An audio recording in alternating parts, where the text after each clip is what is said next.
आज हम लोग देखेंगे आरआरबी एनटीपीसी ग्रुप डी के लिए क्वेश्चन जो मोस्ट इंपॉर्टेंट 2024 में पूछा गया है, जेई में पूछा गया, एलपी में पूछा गया है, और वो भी क्वेश्चन आपको ग्रुप डी में पूछा हुआ क्वेश्चन ही पूछा हुआ है। इसीलिए ग्रुप डी का 30 सेट हमने बना दिया है, जाकर प्लेलिस्ट में जरूर देखिएगा दोस्तों। और देखते हैं इस क्वेश्चन को क्या क्या इसमें दिया हुआ है, 2024 में कैसा क्वेश्चन पूछा हुआ है। ये आपको तब समझ में आएगा जब आप 2022 का ग्रुप डी का क्वेश्चन देखेंगे, गजब का आप आनंद महसूस करेंगे। और आप देखिए इसमें भी क्या क्वेश्चन पूछा हुआ है। प्रतिदिन 8 घंटे कार्य करते हुए 17 आदमी 26 मीटर लंबी खाई को खोदते हैं। ठीक है, 17 आदमी 26 मीटर लंबी खाई को खोदते हैं। कितना दिन में? 18 दिन में। ठीक है, ये ध्यान रखना है।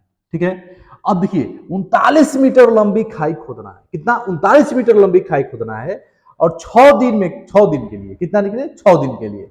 तो कितने आदमी और कार्य पर लगाएं ताकि प्रतिदिन 9 घंटे में कार्य पूर्ण हो जाए? ये सवाल है। ठीक है, तो देखिए सबसे पहले 8 घंटा, तो आप जानते हैं मैन डे एंड आवर बटे वर्क, ठीक है, वही लगाएंगे यहाँ पे, यानी कि 8 हो गया। ठीक है, अब मल्टीप्लाई 17, ठीक है, अब मल्टीप्लाई 18 दिन। क्या कार्य हो रहा है? गड़ई खोदा जा रहा है। कितना? 26 मीटर। ठीक है, ये चीज ध्यान रखना है। अब बराबर बराबर क्या हो जाएगा? 39 मीटर गड्ढा खोदना है। कितना? 39 मीटर। ठीक है, और क्या कह रहा है कि 6 दिन में, कितना दिन में? 6 दिन में। ठीक है, और कितने आदमी लगाएं, यानी कि 17 आदमी तो है ही है, 17 आदमी तो है ही है, और कितने आदमी लगाएं ताकि कार्य 9 घंटा में कंप्लीट हो जाए।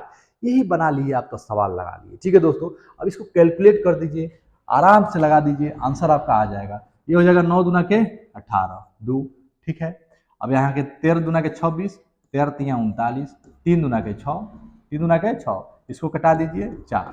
ठीक है, तो अब इसको गुणा कर दीजिए। ठीक है, इसको भी कटा दीजिए।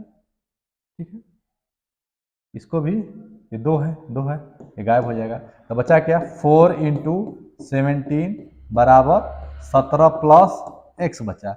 17 चौक को गुणा कर दीजिए, 7 चौक को 28, 4 2 6, 68, 68 में 17 घटा दीजिए तो आ जाएगा 1 5 51। इसका आंसर कितना हो जाएगा? 51 आदमी, और क्या हो जाएगा? इसका आंसर हो जाएगा। ठीक है, देखिए सवाल में कुछ नहीं था दोस्तों, केवल आपको मैन, ठीक है, यानी कि आदमी, ठीक है, और आदमी, घंटा और दिन बटे कार्य, आपको ध्यान रखना है। एमडीएच सब्जी वाला मसाला इसको कहा जाता है। ठीक है दोस्तों, दोस्तों सवाल क्या है?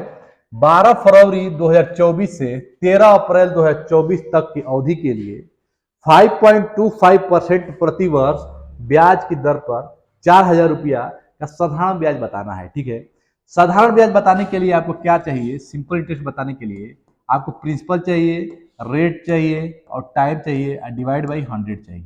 तो ही है, तो आपको रेट पता है, टाइम नहीं पता है, प्रिंसिपल पता है, तो टाइम को पहले पता करना पड़ेगा।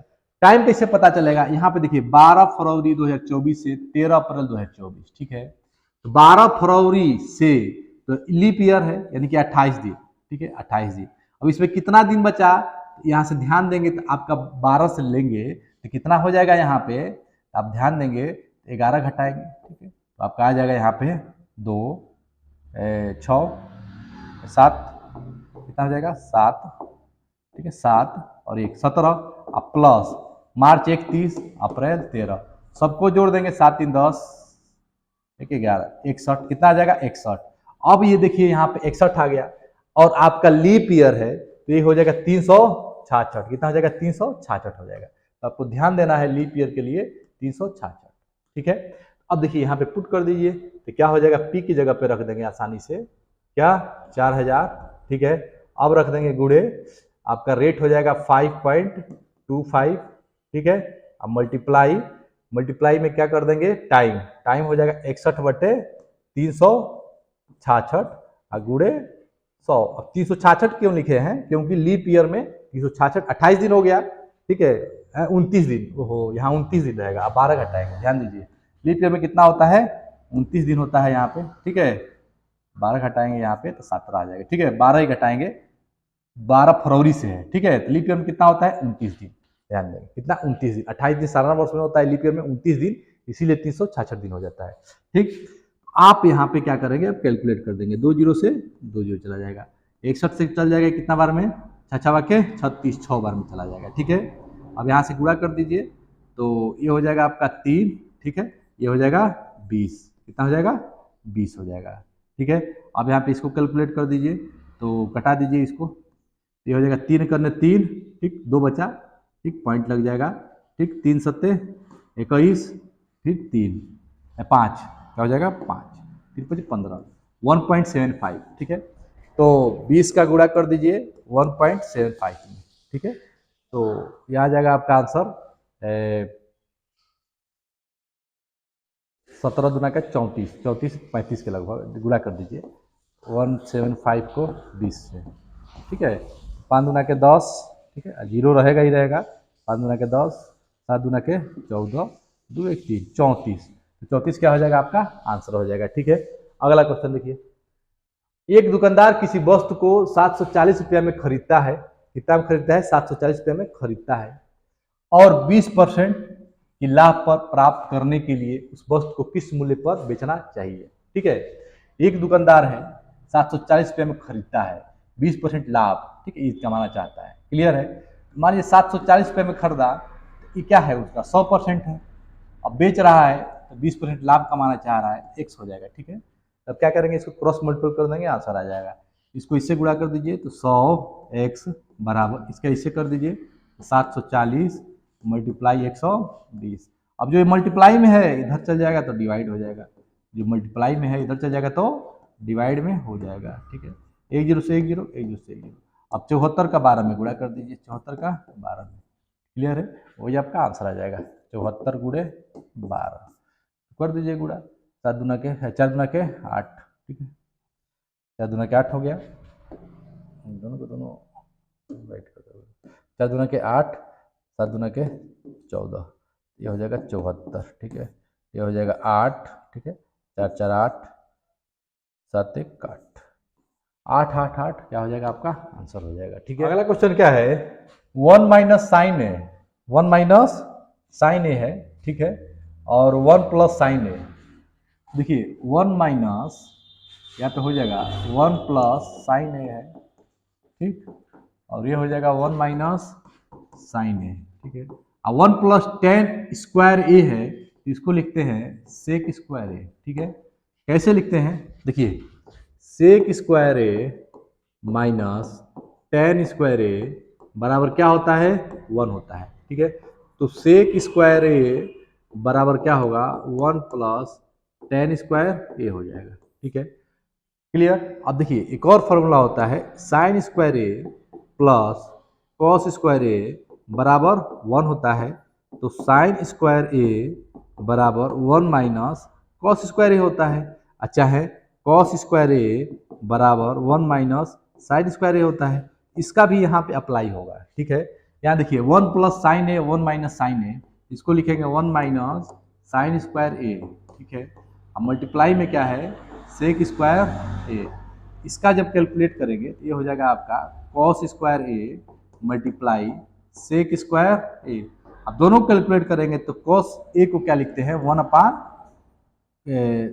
कॉस ए को क्या लिखते हैं 1 अपान सेक ए, तो हो जाएगा सेक स्क्वायर ए आई इंटू सेक स्क्वायर ए, दोनों कट जाएगा, आंसर क्या आ जाएगा 1 आ जाएगा, ठीक है। अगला क्वेश्चन क्या है, एक दुकानदार किसी पंखे पर उसके क्रय मूल्य से 20% अधिक अंकित करता है, ठीक है, और उस पर 10% की छूट देता है, फिर भी उसको क्या हो रहा है 150 का लाभ हो रहा है, तो बताइए कि उसका अंकित मूल्य क्या होगा, मार्क प्राइस क्या होगा पूछ रहा है, ठीक है।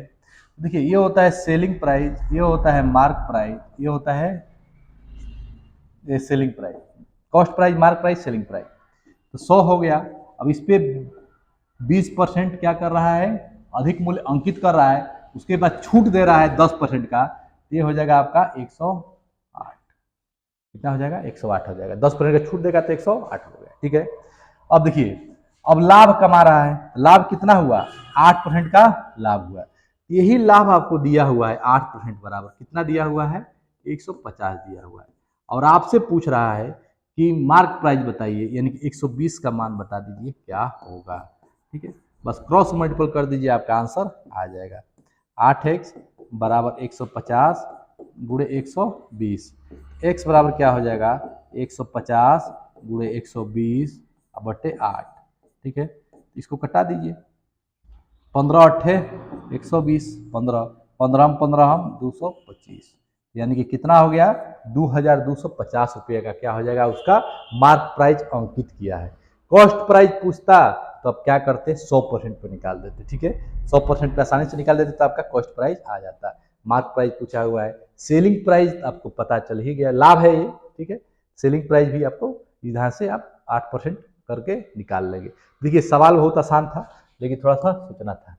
अगला क्वेश्चन देखिए, 10 विद्यार्थियों द्वारा प्राप्त अंक नीचे दिए गए 17, 16, 12, 16, 15, 16 ये सब है का आंकड़ों का बहुलक बताना है। क्या बताना है, बहुलक, यानी कि आपसे बहुलक पूछा हुआ है, मतलब मोड पूछ रहा है, ठीक है, मोड पूछ रहा है।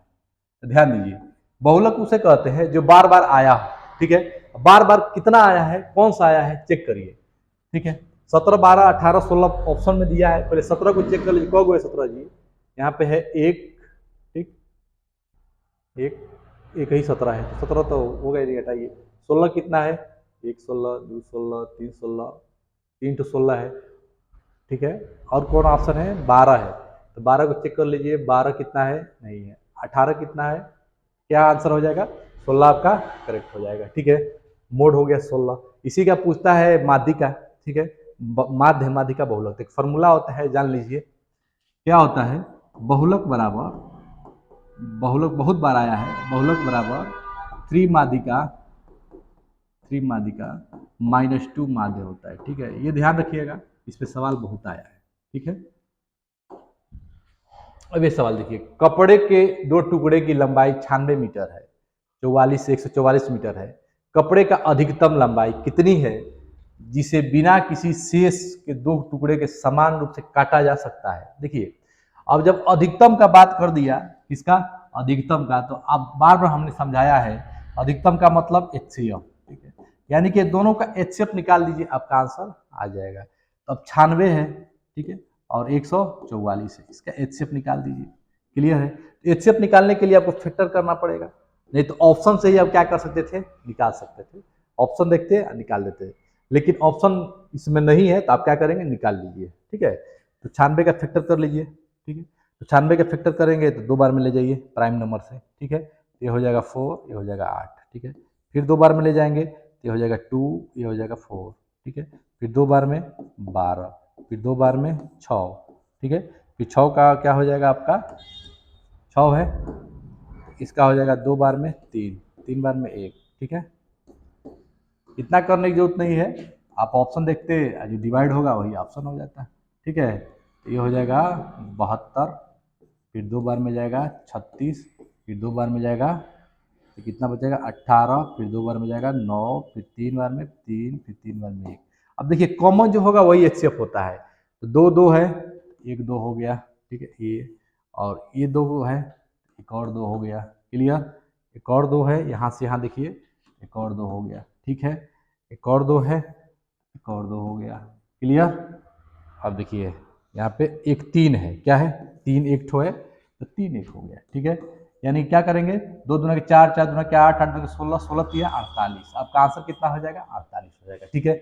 आप ऑप्शन देखते ऐसे बता सकते थे। और एक मेथड क्या है, इन दोनों का बीच का डिफरेंस निकाल लीजिए, डिफरेंस निकाल कर क्या करिए, उससे छोटा होगा, जैसे डिफरेंस क्या होता है नियम निकालने का, समझिएगा, ये तो सबको आता है।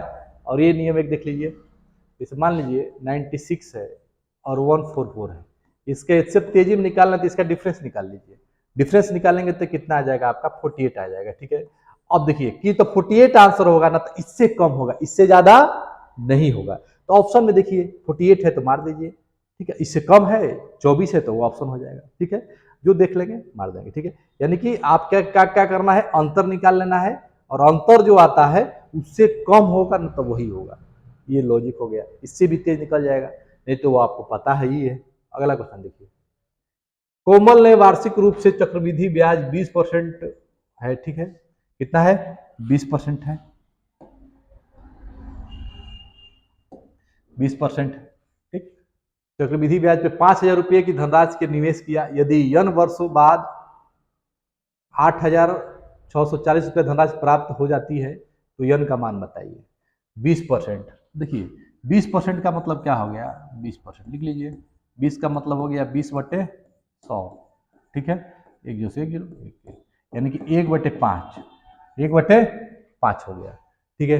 अब कह रहा है कि चक्रवृद्धि ब्याज लग रहा है, कोमल के वार्षिक चक्रवृद्धि ब्याज, यानी कि 5 से क्या हो रहा है 6, 5 6 रेशियो ले लीजिए। अब इसका आप रेशियो निकालिए, इसका आप रेशियो निकालिए। देखिए यहाँ से क्या हुआ, 20% है, ठीक है, वार्षिक चक्रवृद्धि ब्याज है, 20 का हो गया 1/5, तो 5 से 6 हो गया, ठीक है।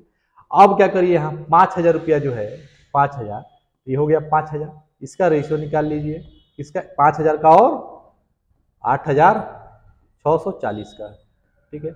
1 0 से 1 0 चला गया, अब 2 बार में कटा दीजिए, ये हो जाएगा 250, और तो ये होगी कितना हो जाएगा 4 3 2, ठीक है, 4 3 2, ये कितना होगा 1 2 5, ये कितना हो जाएगा 2 1 6, ठीक है। अब देखिए यहाँ पे ध्यान दीजिए, इसको कटाएंगे नहीं कटेगा, ये कर देंगे 5 का क्यूब, ठीक है, और ये क्या है 4 का क्यूब है, 5 का क्यूब है और 4 का क्यूब है, ठीक है, 5 का क्यूब और 4 का क्यूब, क्लियर है। कोमल वार्षिक चक्रवृद्धि ब्याज की धनराशि से यंश वर्षों बाद, ठीक है। तो देखिए 5 का क्यूब 4 का क्यूब, ठीक। अब यहाँ पे आपका देखिए यहाँ थोड़ा 4 होगा, ठीक है, यहाँ पे क्या होगा 4 होगा, 4 से 5 हो रहा है ना, ध्यान देंगे 4 होगा। अब यहाँ पे देखिए इससे इसे कंपेयर करेंगे, इसके ऊपर क्या है 3 है, इसके ऊपर 3 है, यानी क्या हो जाएगा 3 वर्ष क्या हो जाएगा आपका आंसर हो जाएगा 3 ईयर, ठीक है। 3 ईयर क्या हो जाएगा आंसर। फिर एक बार इसको समझिए थोड़ा आसानी से, देखिए 20 वर्ष वो दिया हुआ था, ठीक है, उसका क्या करेंगे रेशियो ले लेंगे, ठीक है, यानी कि क्या हो रहा है 4 से 5 हो रहा है, ध्यान देंगे 4 से 5 हो रहा है, यानी कि रेशियो जो है 5:4 है। आप जो अंक दिया हुआ है 5,000 रुपया और कितना 8,000 इतना दिया है, धनराशि हो जाता है इतना वर्षों बाद, ठीक है। तब क्या करेंगे उन दोनों का रेशियो निकाल देंगे, ठीक है। जैसे रेशियो निकाले, उसका रेशियो जब निकालेंगे तो जो उस पर डिग्री आएगा वही क्या हो जाएगा आपका ईयर हो जाएगा, ठीक है दोस्तों। ये रहा आपका पूरा सवाल, कैसा लगा जरूर कमेंट करिएगा और नेक्स्ट पार्ट के लिए तैयार रहिएगा।